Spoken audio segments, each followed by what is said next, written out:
Lloraban conmigo junto al ataúd de mi hijo. Sus manos temblaban, sus voces quebradas repetían frases como «Fuerza, lo siento mucho, estamos contigo». Pero sus ojos no mentían. Mientras una parte de mi familia me abrazaba con lágrimas que parecían sinceras, otra ya había hecho la llamada. Ya sabían que Is venía por mí. Ya sabían que no terminaría ese día en casa, ni siquiera en el cementerio, al lado del cuerpo de mi propio hijo. Me iban a arrancar del país justo en el momento en que más roto estaba. Me iban a destruir cuando ya no me quedaba nada. Aún recuerdo el sonido de las flores cayendo sobre la madera del ataúd, ese golpe seco. Cada pétalo era como una herida más. El perfume fuerte de los lirios mezclado con el olor metálico del dolor. Estaba allí parado, inmóvil, frente al cuerpo, sin vida de mi Kevin, tratando de sostenerme, de no caer, de no romperme del todo. Y mientras tanto, mi hermana María se acercaba lentamente con sus ojos rojos, me abrazaba fuerte, murmuraba oraciones al oído, y yo creía que me estaba cuidando. No imaginaba que ya había entregado mi nombre, mi dirección, mis horarios, que cada detalle que compartí durante años con ella había sido usado como munición contra mí. Kevin tenía 19 años. Era un niño grande, con el corazón más noble que he conocido. Tenía sueños. Quería ser músico. Guardaba videos en su celular de canciones que había escrito. Me pedía consejos, me contaba sus planes. Yo le prometí que un día le compraría el teclado profesional que tanto quería. Era caro, pero estaba trabajando horas extra. Me decía, «Papi, cuando grabe mi primer disco, vas a estar en la portada conmigo». Y yo le creí. Yo creía en él más que en cualquier otra cosa en mi vida. Pero una noche todo se acabó. Salió a comprar un refresco y no volvió. Una bala perdida, un tiroteo entre pandillas en una esquina maldita, y mi hijo cayó al suelo, sin haber tenido tiempo de defenderse, sin haber hecho nada malo. Cuando me llamaron del hospital, pensé que era un error. Corrí, manejé como un loco, crucé semáforos en rojo con la esperanza de que me dijeran que solo estaba herido, que solo era un susto. Pero cuando entré a la sala de urgencias y vi esa sábana blanca cubriéndole las piernas, algo dentro de mí se apagó. Durante 2 días no dormí. Preparé el velorio como si fuera un ritual sagrado. Quería que fuera hermoso, que la última imagen que todos tuvieran de Kevin fuera digna de quien él fue, puro, alegre, lleno de vida. Llamé a toda la familia. Les pedí que vinieran. «Necesito que estén conmigo», dije. «No puedo con esto solo». Y ellos vinieron. Vinieron con trajes oscuros, con flores en las manos, con palabras suaves y con una traición escondida en el bolsillo.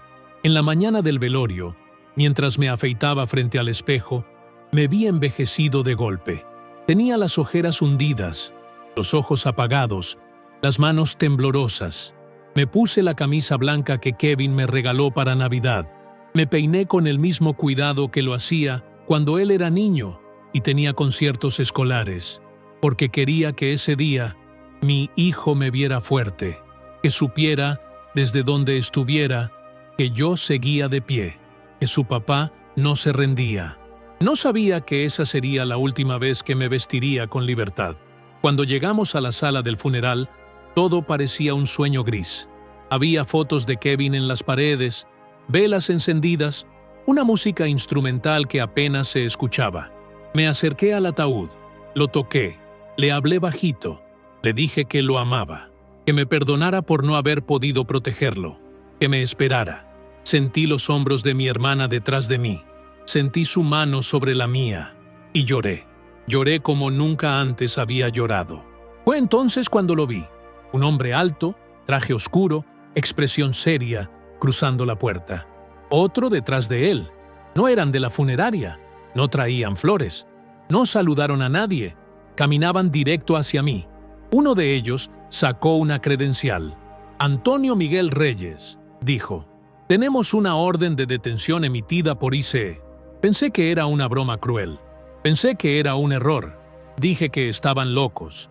que ese no era el momento, pero ya no me escuchaban. Me pidieron que levantara las manos, que no hiciera escándalo, y lo peor fue el silencio. Nadie dijo nada, nadie interfirió, nadie protestó, ni siquiera María. Ella simplemente bajó la cabeza. No pude evitar mirar sus manos. Seguían sosteniendo el rosario. Me esposaron frente al ataúd de mi hijo, frente a todos, frente a Dios. Y en ese momento entendí que no solo había perdido a mi hijo, había perdido todo, porque no hay dolor más grande que ser traicionado por aquellos que juraron amarte.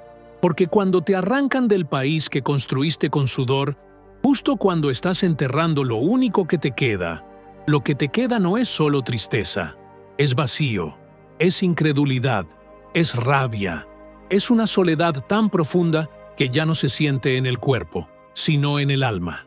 Y yo ya no era padre, ya no era ciudadano de ningún lugar, era solo un hombre derrotado, un cuerpo entre cadenas, un nombre en un documento, una historia más que nadie iba a escuchar, hasta ahora.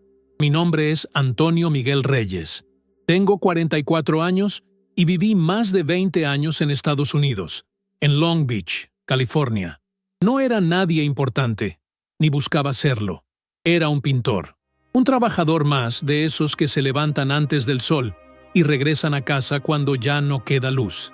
Mi vida estaba hecha de rutina, de esfuerzo silencioso, de metas pequeñas que para mí lo eran todo, como poder pagar el alquiler, enviar dinero a mis padres en Michoacán, ver a mis hijos estudiar, crecer, reír. Llegué a este país cuando tenía apenas Crucé la frontera 22, con los zapatos rotos, una mochila en la espalda y una foto de mi madre arrugada en el bolsillo.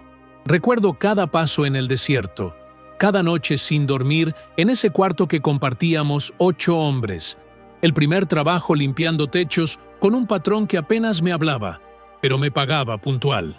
Cada dólar que ganaba era contado 3 veces antes de enviarlo a casa.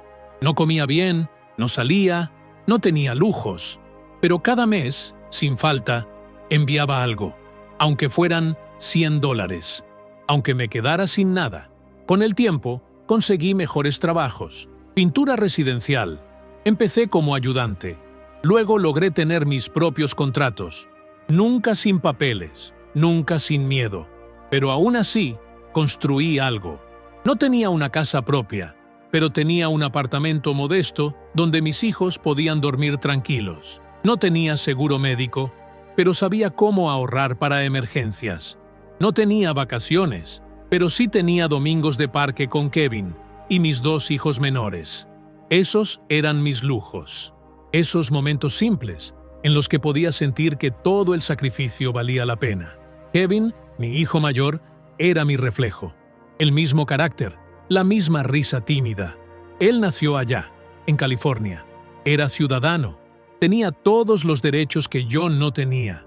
Y aún así, era más humilde que muchos. No quería ropa cara ni teléfonos nuevos. Quería que yo me sintiera orgulloso. Me decía, «Papi, un día te voy a sacar de trabajar. Vas a ver. Cuando yo sea famoso con mi música, vas a tener tu casa grande con jardín y todo».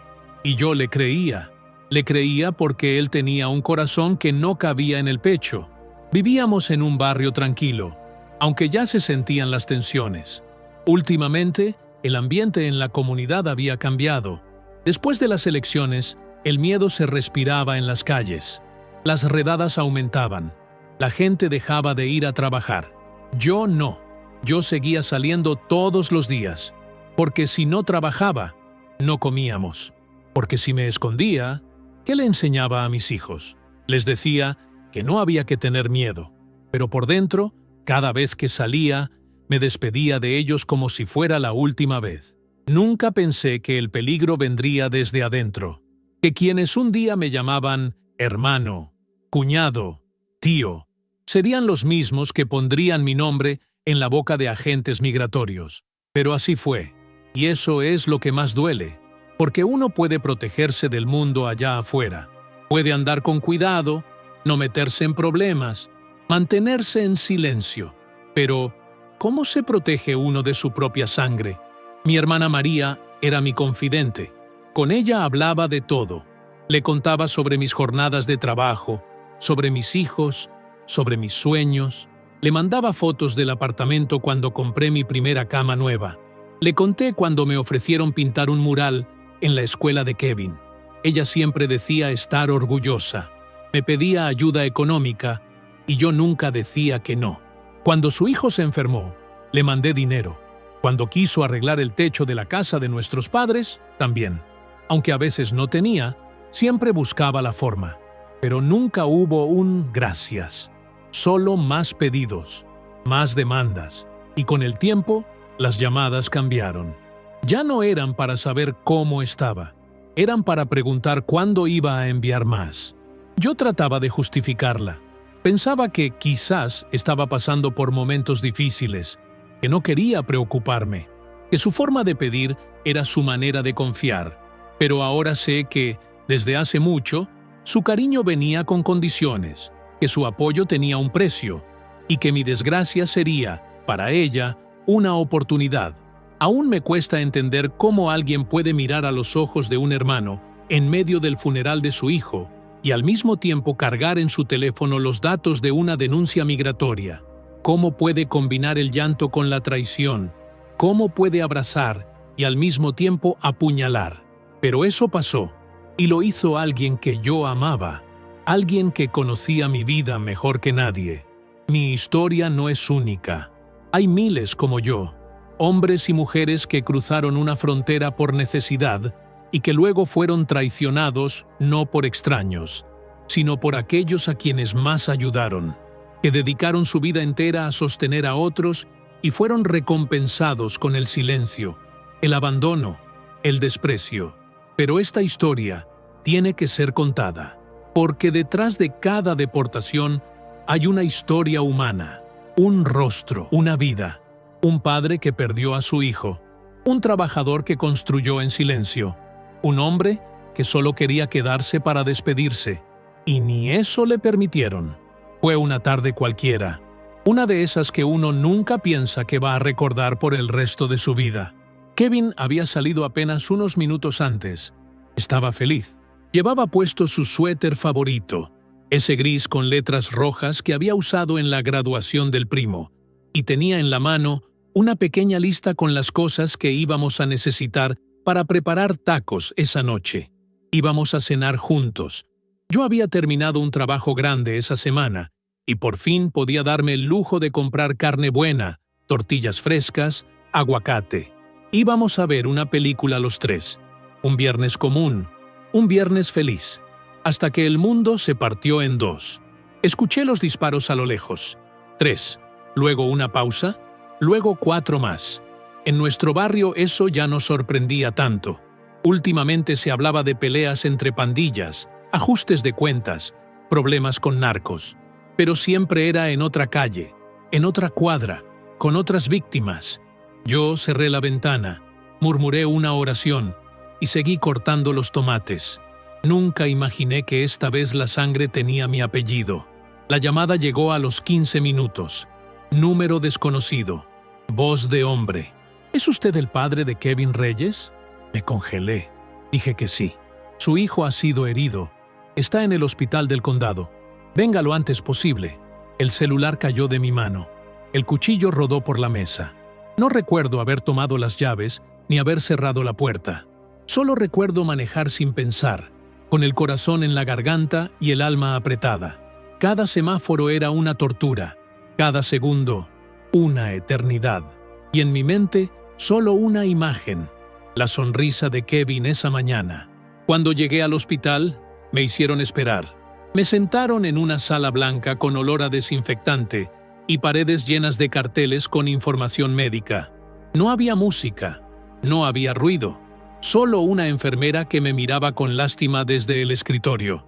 Cada vez que una puerta se abría, mi cuerpo se preparaba para la noticia. Y al fin salió un médico, alto, delgado, con una bata manchada de algo oscuro. Me miró con una expresión que nunca voy a olvidar. No dijo, lo siento, no dijo, hicimos lo posible. Solo bajó la cabeza y me entregó una bolsa con las pertenencias de mi hijo. Dentro estaba el celular, su identificación y un suéter gris con manchas rojas, solo que ya no eran letras. Kevin murió en el acto, me dijeron. La bala entró por el costado y alcanzó órganos vitales. No sufrió. Eso dijeron, como si eso consolara algo, como si eso pudiera arreglar el hecho de que mi hijo salió por un refresco y regresó en una bolsa negra. Me dejaron verlo. Entré a una sala helada, con luces frías y un cuerpo cubierto por una sábana. Retiraron solo el rostro. Ahí estaba mi niño, con los ojos cerrados, la piel pálida, los labios con un leve moretón. Le tomé la mano, que ya estaba rígida, y le hablé. Le dije que papá estaba allí, que no estaba solo, que no tenía miedo, pero por dentro yo era el que temblaba. Lloré como un niño, solo, en esa sala, con la puerta cerrada y el mundo allá afuera girando como si nada hubiera pasado. Mi hijo había muerto y el planeta seguía. El tráfico seguía, las noticias seguían, la gente seguía, y yo estaba allí, roto. Después de eso, todo fue un torbellino. Documentos, preguntas, decisiones que no quería tomar. ¿Entierro aquí o envío el cuerpo a México? ¿Funeral abierto o cerrado? ¿A quién llamar primero? ¿Quién iba a ayudarme con los gastos? Porque claro, yo no tenía seguro de vida, no tenía ahorros suficientes. Y por primera vez en muchos años tuve que pedir ayuda. Llamé a María. Ella respondió rápido. Me dijo que lamentaba mucho todo, que no podía imaginar lo que estaba pasando, que vendría con Esteban en cuanto pudiera, que iba a ayudarme con todo. Su voz sonaba sincera, y yo, en medio de esa oscuridad, quise creerle, porque uno necesita creer que todavía le queda a alguien, que no todo está perdido. El velorio fue planeado con prisa, pero con amor.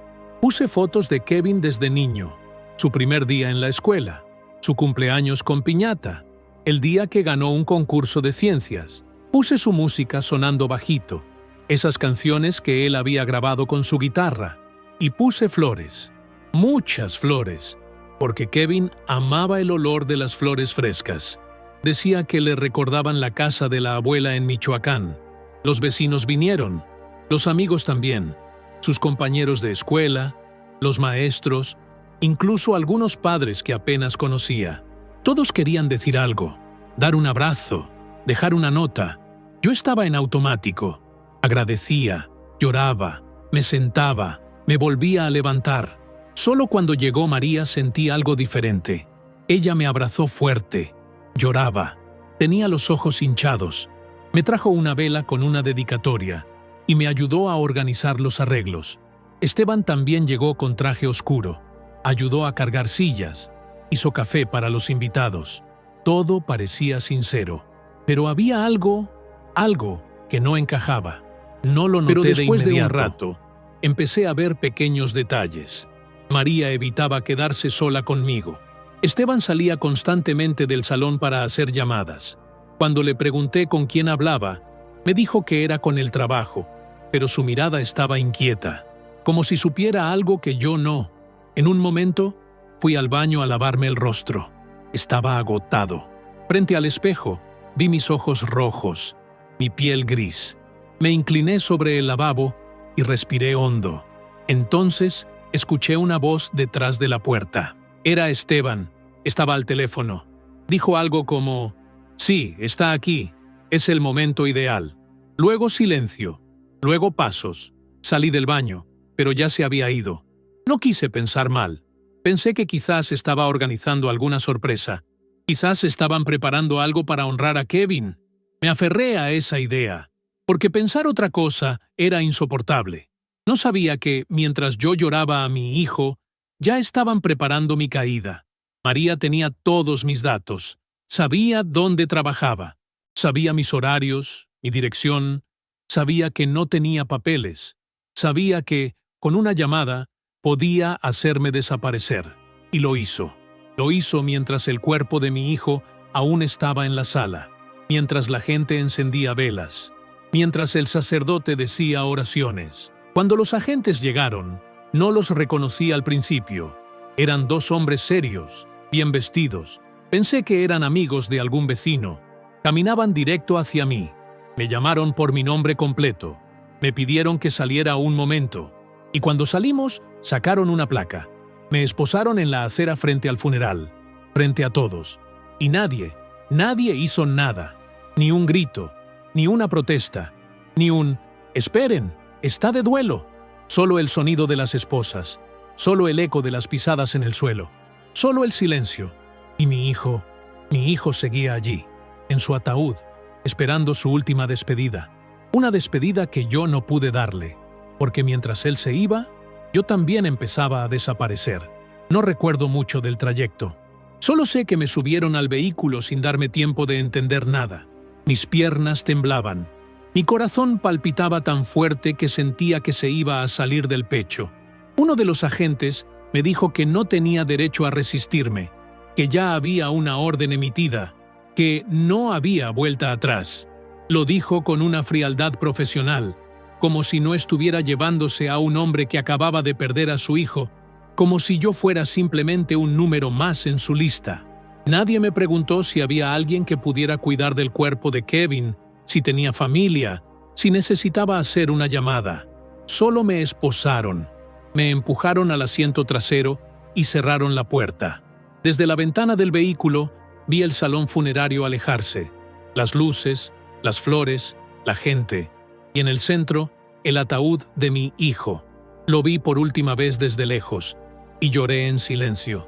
No por mí, por él, por no poder quedarme a su lado, por no poder acompañarlo hasta su tumba, por haber fallado en el único momento en que más me necesitaba. Esa imagen me perseguiría por muchas noches. Mi hijo solo, mi familia de pie, y yo esposado, desapareciendo en una patrulla sin destino conocido. Me llevaron primero a una estación de ICE en el centro de la ciudad. Me hicieron esperar en una sala fría, sin reloj, sin ventanas. Había otros hombres allí. Uno de ellos lloraba sin parar, otro rezaba en voz baja. Nadie hablaba entre sí. El ambiente estaba cargado de miedo. Me pidieron mis documentos.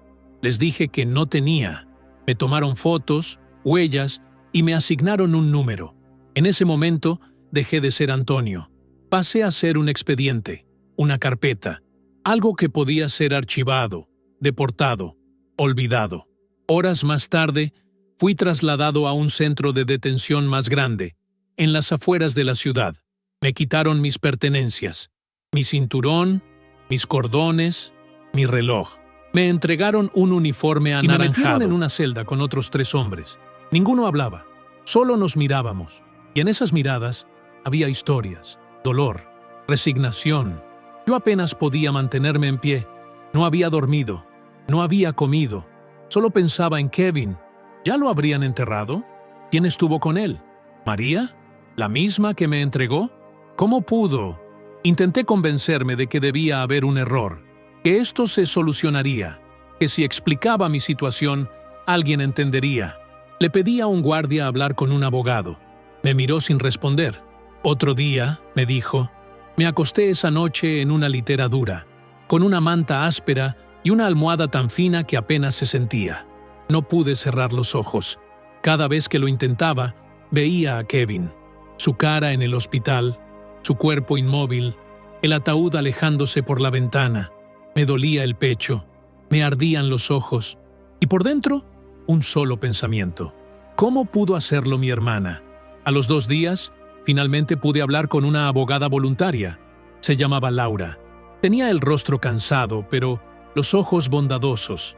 Me recibió con una libreta en mano. Le conté todo, desde mi llegada al país, mis trabajos, mi familia, Kevin, el velorio, la detención. Ella escuchaba en silencio, tomando notas.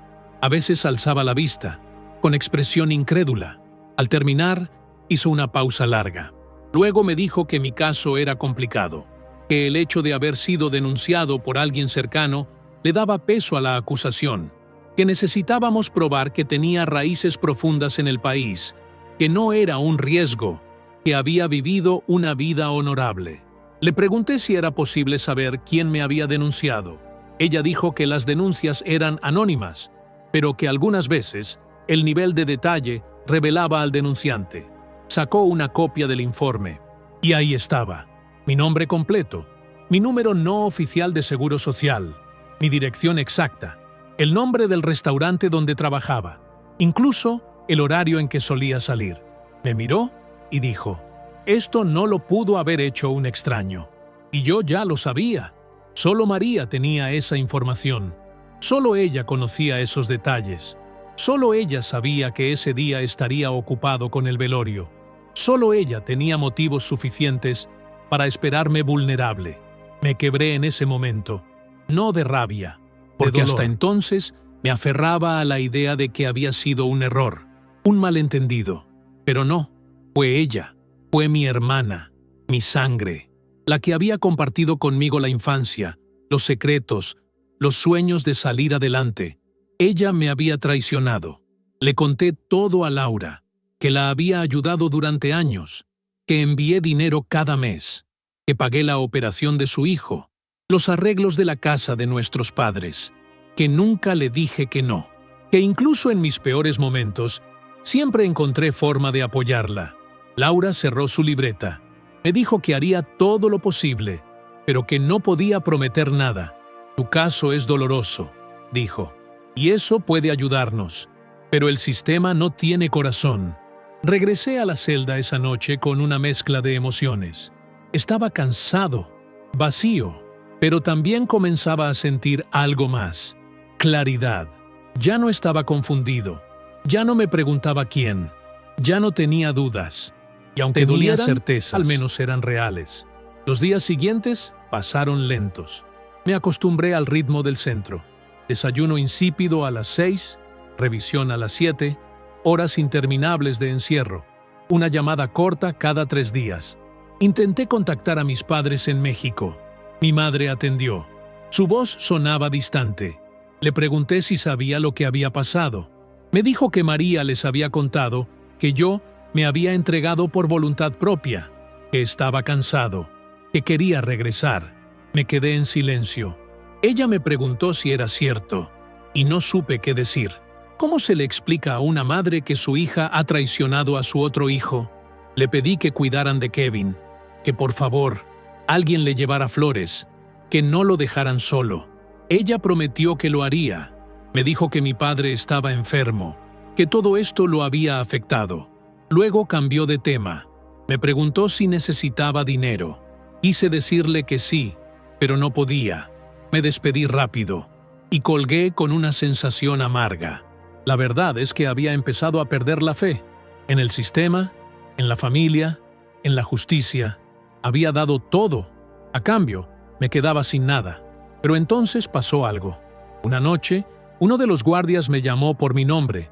Me dijo que tenía visita. Me sorprendió. Nadie me visitaba. Caminé hasta la sala con el estómago revuelto. Allí, del otro lado del vidrio, estaba Marco, mi jefe, el dueño del restaurante, el hombre que me había dado trabajo por más de 10 años. Marco no hablaba español, pero nos entendíamos bien. Siempre fue justo conmigo. Al verlo, mis ojos se llenaron de lágrimas. Él levantó una mano, en señal de saludo. Luego me mostró un sobre. Dijo que había traído cartas de recomendación.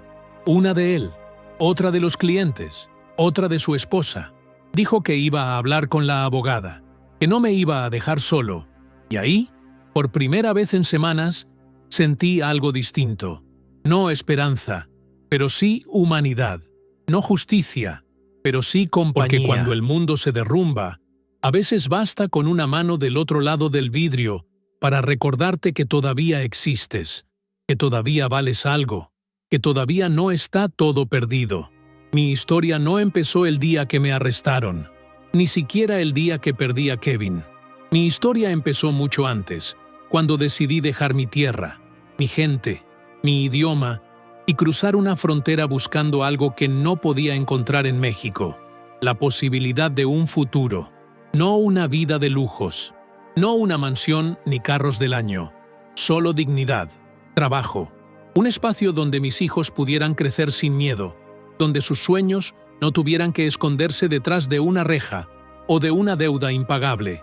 Llegué a Estados Unidos en el año 2002, solo, con una mochila prestada, 3 mudas de ropa y $100 en el bolsillo. Crucé el desierto en una de esas noches donde el frío duele más que el hambre. Caminé con un grupo de desconocidos durante horas. Escuché a hombres llorar. Vi a otros caer. Uno no llegó. Lo dejamos atrás porque no podíamos cargarlo. A veces lo veo en mis sueños. Su rostro pálido, su voz apagada. Nunca supe su nombre. Solo sé que yo seguí, porque no había otra opción. Los primeros meses en California fueron una mezcla de terror y esperanza. Vivía en un cuarto alquilado con 5 personas más. Dormíamos en colchonetas en el piso. Algunos días solo comía pan con agua. Conseguí trabajo como ayudante de construcción. Ganaba poco, pero era algo. Me levantaba antes del amanecer, tomaba 2 autobuses y regresaba de noche. Y aún así, me sentía agradecido, porque estaba vivo, porque podía enviar dinero a mis padres, porque había dado un paso. Con el tiempo, pasé a trabajar en pintura. Aprendí rápido. Me gustaba ver cómo una casa vieja se transformaba con mis manos. El olor de la pintura fresca, el sonido del rodillo, la sensación de terminar un trabajo y que el cliente sonriera. Eso me daba orgullo. Empecé a tener mis propios contratos. Compré herramientas. Me gané una reputación y por primera vez sentí que tenía algo mío. Durante todos esos años, nunca dejé de pensar en mi familia, en mis padres, envejeciendo en Michoacán, en mi hermana María, que me escribía cartas largas contándome cómo estaban las cosas allá. Al principio, sus cartas eran cariñosas. Me decía que me extrañaba, que cuidara mi salud, que estaba orgullosa de mí. Luego, poco a poco, comenzaron los pedidos. Que si podía mandar un poco más ese mes. Que si el techo de la casa necesitaba arreglos. Que si el hijo de ella se había enfermado. Y yo nunca dije que no. Cada mes, al recibir el pago, separaba una parte para ellos. A veces, eso significaba que yo no podía comprarme ropa nueva, que tenía que vivir con lo justo. Pero no me importaba, porque pensaba que eso era lo correcto, que así se hace cuando uno ama a su familia, que los sacrificios son parte del deber. Cuando mis hijos nacieron, todo cambió. Kevin llegó primero. Luego vinieron los otros 2. Eran ciudadanos. Nacieron allá.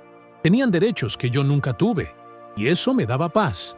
Les hablaba en español, les contaba historias de México, les enseñaba a respetar, a trabajar duro, a nunca mentir. Kevin era el más atento, siempre escuchaba en silencio. Me decía que un día me iba a recompensar por todo, que iba a estudiar música, que iba a triunfar, que me iba a llevar de regreso a Michoacán en avión, como rey, decía bromeando. Yo reía, pero por dentro lo creía. María seguía pidiendo. A veces eran cosas pequeñas, un celular nuevo, útiles escolares. Otras veces eran cantidades más grandes, que si necesitaban cambiar el tanque de gas, que si la abuela necesitaba medicina. Una vez le dije que no podía, que ese mes no alcanzaba, y me dejó de hablar por semanas. Luego volvió, como si nada, y yo, como siempre, la perdoné, porque era mi hermana, porque pensaba que, en el fondo, me quería. Recuerdo una vez que me llamó llorando. Me dijo que su hijo menor estaba en el hospital, que no sabía qué hacer. Vendí mis herramientas de trabajo para enviarle dinero. Me quedé sin poder trabajar por 2 semanas. Pasé hambre. Pedí prestado para el alquiler, pero no le dije nada. Solo le deseé fuerza. Solo le dije que todo iba a estar bien. Ahora, al recordarlo desde este lugar, desde esta celda donde las paredes son tan frías como la traición que viví, me doy cuenta de algo. Yo no era el hermano. Yo era el cajero, el respaldo, la opción fácil. Y cuando ya no le fui útil, me entregó. Después de mi detención, durante los días más oscuros, repasé cada conversación con ella, cada palabra, cada silencio, y todo cobraba otro sentido. Los mensajes vagos antes del funeral, la rapidez con la que llegó, el comportamiento de Esteban, el hecho de que no hicieron ninguna pregunta cuando Ice me arrestó, el hecho de que no intentaron detenerlos, de que no gritaron, de que no lloraron, y entendí que la traición no fue un accidente, Fue planeada, calculada, fría. No sabía en ese momento que había algo más detrás, que María no solo me quería fuera, quería lo poco que Kevin había dejado. Días después, me enteraría de eso. Pero en ese punto, lo único que sabía era que mi hermana, por quien di todo, había hecho la llamada. Había dado mis datos, había puesto mi nombre en la lista de los indeseables. Y yo la perdoné tantas veces. Me pregunté muchas veces si hice mal en ayudar tanto, si debía haber puesto límites, si debía haber dicho no alguna vez. Pero eso ya no importa, porque cuando uno ama, ama con todo. Y si hay algo que me queda claro, es que yo fui un buen hermano, un buen hijo, un buen padre. Fui un hombre que dio todo, incluso cuando no tenía nada. Y por eso, aunque me deportaran, aunque me arrebataran todo, aunque intentaran hacerme sentir invisible, yo no iba a dejar de existir, porque mi historia no se borra, porque mi sacrificio no se olvida, porque la memoria de Kevin no merece ser enterrada junto con la injusticia. Mi dolor es profundo, sí, pero no me destruyó. Me dejó cicatrices, y con ellas aprendí a seguir. Pasaron los días en el centro de detención, como si cada uno durara un año entero. Allí el tiempo no se mide en horas, se mide en pensamientos repetidos, en recuerdos que duelen, en miradas al techo que no dicen nada. Cada mañana era igual. Nos despertaban con gritos, nos alineaban como si fuéramos piezas rotas de una fábrica sin alma. El desayuno llegaba en bandejas de plástico, siempre frío, siempre insípido. Pero lo más difícil no era el hambre, era el silencio. Ese silencio que se cuela en los huesos, que te recuerda que estás solo, que nadie vendrá a salvarte. Al principio, me resistía a perder la esperanza. Me decía que había una posibilidad, que la abogada encontraría una forma, que las cartas que Marco trajo, las firmas de mis vecinos, los documentos de mis hijos, todo eso serviría para demostrar que yo era más que un número, que tenía raíces, que tenía historia. Pero después de la tercera semana, la abogada regresó con una expresión que no necesitaba traducción. Lo supe antes de que hablara. El juez había rechazado la solicitud de cancelación. El argumento era claro. No cumplía con los requisitos legales suficientes. Nada más. Sin piedad. Sin matices. Solo una decisión escrita en papel. Cuando Laura me lo dijo, no lloré. No grité. Solo me quedé en silencio. Ella esperó un momento, como si esperara una reacción. Luego me dijo que lo sentía, que había hecho todo lo posible, que era una injusticia. Y sí, lo era. Pero la injusticia no era nueva para mí. La conocía desde niño. La había sentido cuando mi padre fue despedido sin paga, cuando mi madre tenía que mendigar medicinas, cuando yo cruzaba el desierto con los pies sangrando. La injusticia no era una sorpresa. Era mi vieja compañera. A los pocos días, me notificaron que sería deportado el viernes por la mañana. Me dieron una hoja con instrucciones, que debía firmar, que debía entregar mis pertenencias, que me prepararían para el traslado. Fue entonces cuando me di cuenta de que no había tenido oportunidad de despedirme de mis hijos. No los había visto desde el velorio. No había podido abrazarlos, explicarles, pedirles perdón. Pedí una última llamada. Me la concedieron. La llamada fue corta. Me contestó mi hijo menor, Diego. Su voz temblaba. Me dijo que su tía María les había dicho que yo estaba viajando por trabajo, que no sabían mucho más. Le pedí que pusiera a Kevin, el menor que aún vivía conmigo. Me dijo que Kevin estaba durmiendo. Le pedí que le dijera que papá lo amaba, que nunca se olvidara de eso, que aunque no pudiera estar ahí físicamente, siempre estaría con ellos, en sus sueños, en sus decisiones, en sus momentos felices. Diego lloraba, yo también. Luego, la línea se cortó. Pasé esa noche sin dormir. Me senté en la cama, con la espalda contra la pared, mirando hacia la puerta. Cada sonido me hacía sobresaltarme. Me imaginaba el avión, las rejas, la llegada a México. Me imaginaba de nuevo en ese pueblo que ya no era mío, entre calles que no conocía, entre rostros que no me recordarían. Pensaba en cómo empezar de nuevo, en si debía buscar trabajo en el campo, en si alguien me daría una oportunidad, pero sobre todo, pensaba en Kevin, en su tumba, en no haber podido estar allí. Cuando llegó el día, me llevaron esposado al aeropuerto. Era un grupo de 14 hombres, todos con rostros vacíos. Algunos lloraban en silencio, otros murmuraban oraciones. Nadie hablaba, solo los agentes que daban órdenes cortas. El avión no era comercial, era un vuelo especial para deportaciones. Asientos duros, ventanillas pequeñas. Nos sentaron en filas. Me asignaron el asiento junto a la ventana. Desde allí, mientras despegábamos, vi por última vez las calles de California, los techos grises, las palmeras, el cielo claro. Y mientras el avión subía, sentí como algo dentro de mí se quedaba allá abajo. Al llegar a México, el impacto fue inmediato. Me bajaron del avión como si fuera un criminal. Un oficial del INM me entregó una bolsa con mis pertenencias. Me pidió que firmara un papel. Luego, sin más, me dejaron en la sala de llegadas. No había nadie esperándome. No había letreros con mi nombre, ni abrazos. Solo gente caminando con prisa, taxis tocando la bocina, el calor pegajoso del mediodía. No tenía a dónde ir. Habían pasado más de 20 años desde la última vez que estuve en Michoacán. No tenía casa. Mis padres vivían en una comunidad rural, sin acceso directo desde el aeropuerto. No tenía teléfono mexicano. No tenía dinero. Me senté en una banca y esperé. Esperé no sé qué. Quizás un milagro. Quizás que todo fuera un error y alguien viniera a buscarme. Pero nadie vino. Finalmente, me acerqué a una caseta de llamadas. Marqué el número de María. No porque quisiera hablar con ella, sino porque era la única que podía ayudarme en ese momento. Me respondió con voz cansada. Le dije que ya estaba en México, que no tenía a dónde ir. Ella hizo una pausa larga. Luego dijo, «Te mandaré algo por Western Union, pero ya no me llames».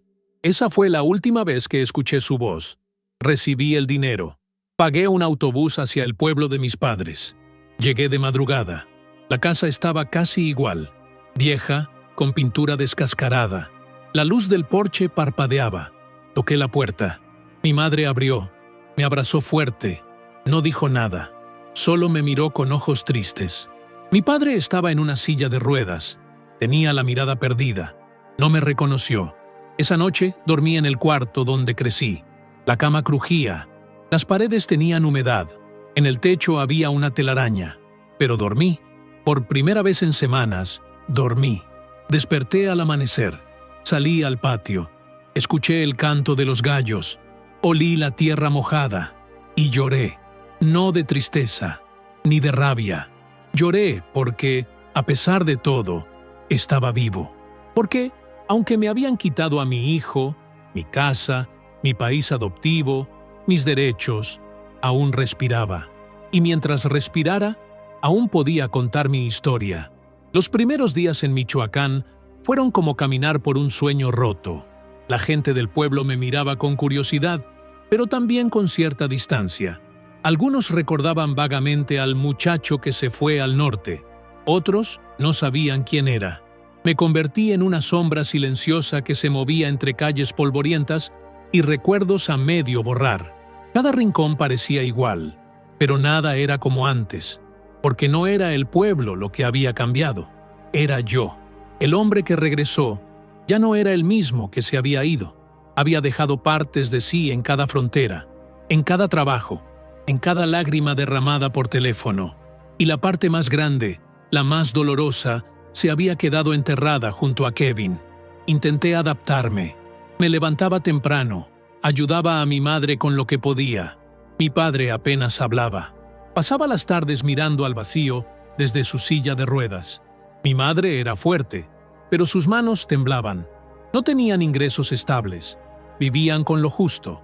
Empecé a hacer trabajos ocasionales. Pintar casas, reparar techos, cargar costales. La gente pagaba poco, pero al menos era algo. Cada peso que ganaba lo usaba para comprar arroz, frijoles, tortillas. Vivíamos al día. sin lujos, sin certezas, pero había algo que me quemaba por dentro, algo que no me dejaba en paz. Una necesidad que crecía cada noche en la oscuridad de mi cuarto. Necesitaba respuestas. No podía vivir sin saber por qué. ¿Por qué mi propia hermana me había traicionado?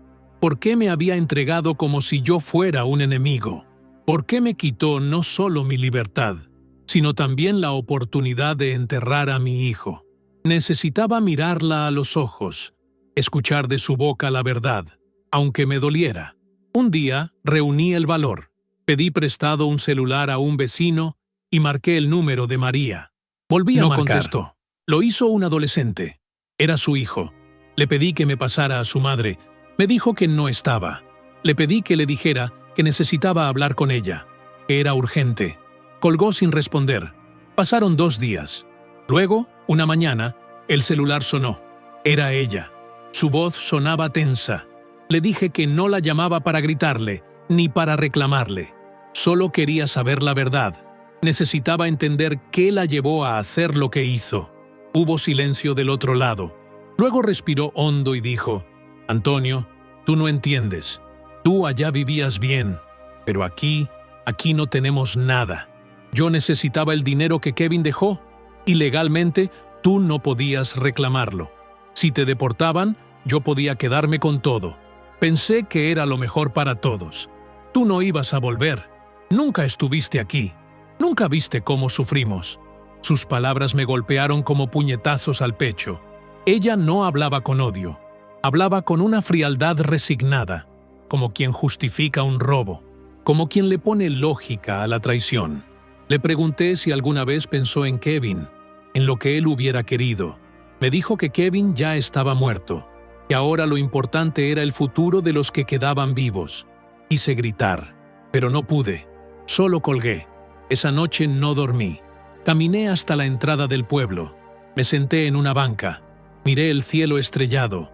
Pensé en mi hijo, en su sonrisa, en su guitarra, en sus promesas, y me di cuenta de algo. María no me había arrebatado solo el dinero. Me había arrebatado la última voluntad de Kevin, porque él no me quería lejos, no me quería en el abandono. Él soñaba con un futuro para los dos, y ella lo destruyó. En los días siguientes, algo dentro de mí empezó a cambiar. Ya no lloraba tanto, ya no me sentía víctima. Empecé a pensar en cómo levantarme, en cómo honrar a mi hijo desde el lugar donde me habían arrojado. Recordé que él siempre decía que yo era su héroe, que lo que más admiraba era mi capacidad de seguir adelante sin importar las tormentas, y entendí que no podía rendirme. No así, no de esta manera. Busqué trabajo más estable.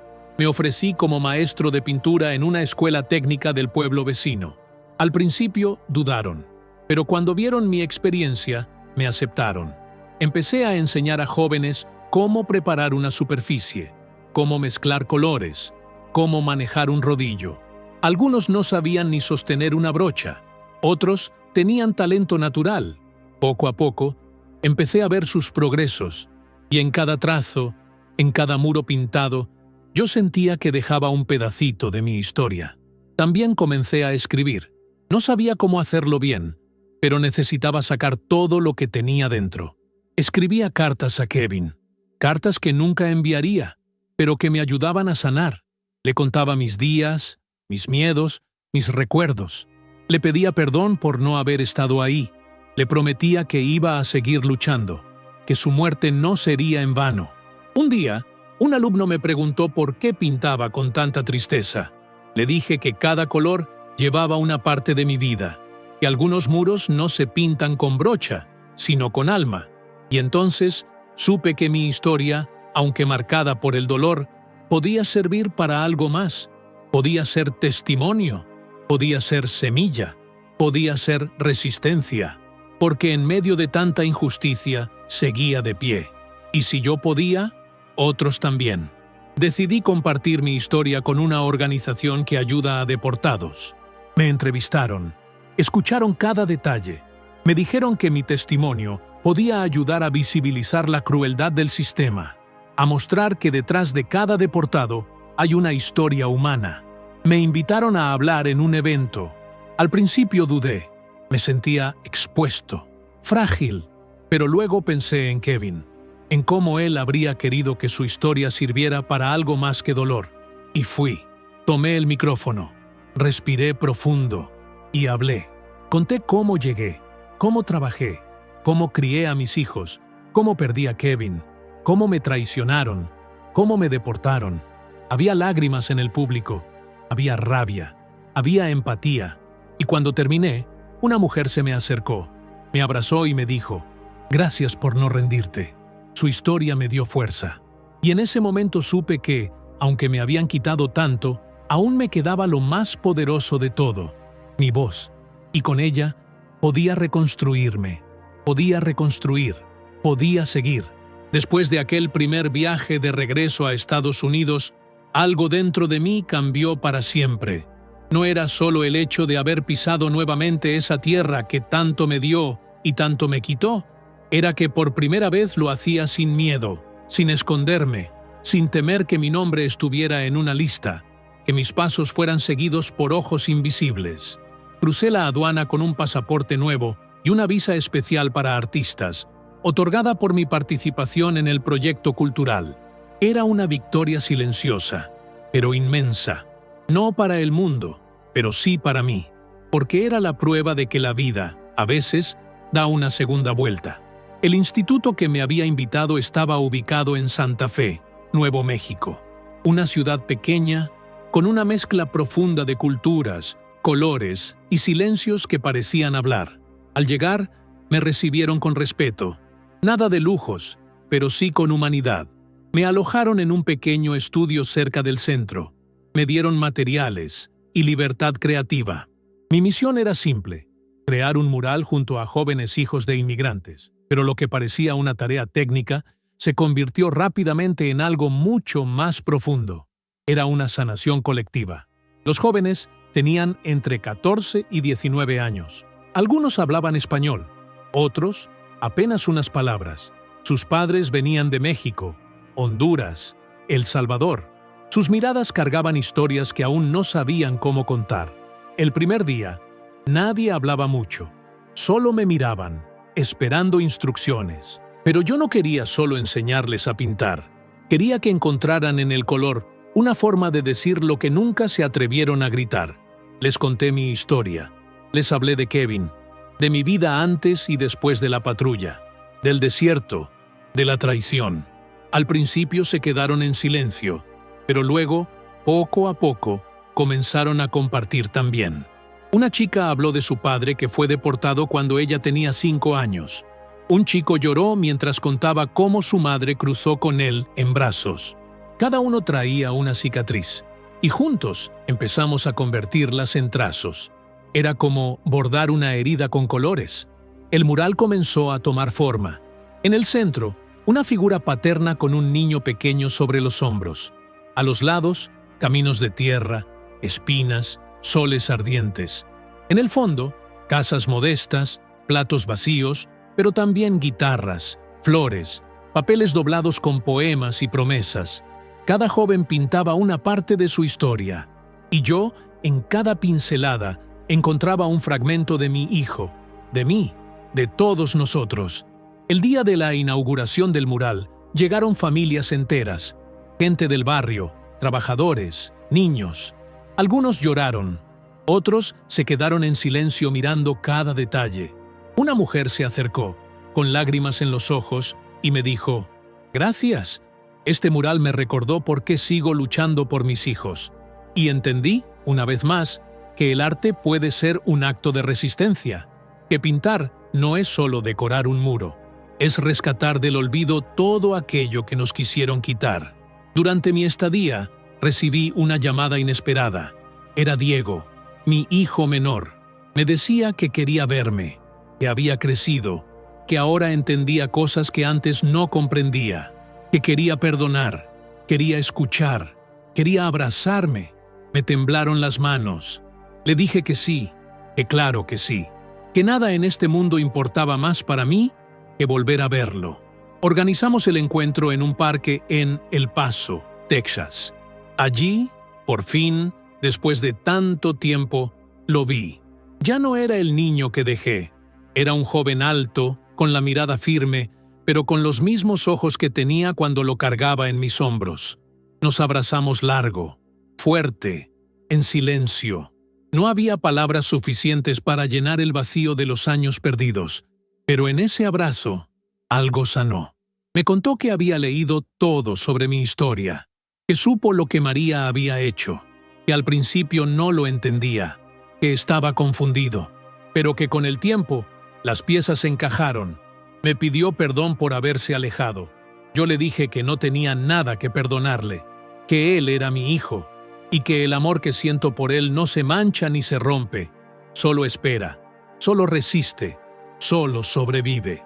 Volví a México con una nueva paz, no porque todo estuviera bien, sino porque, finalmente, había cerrado algunos círculos, había sembrado algo, había reconstruido puentes, y aunque aún había ausencias imposibles de llenar, había también vida.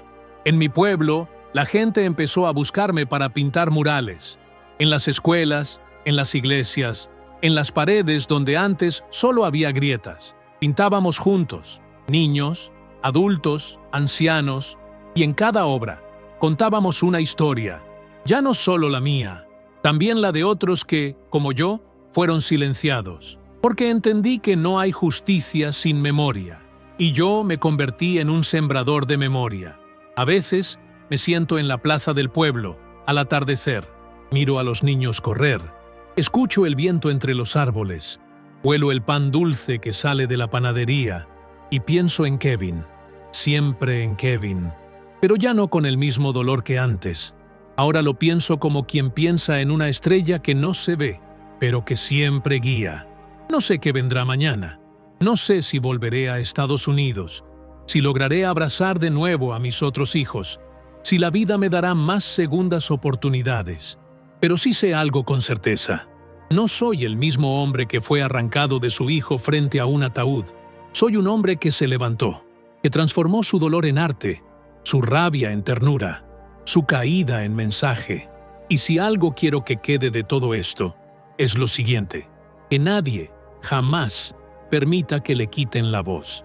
Porque mientras podamos contar lo que vivimos, el olvido nunca ganará.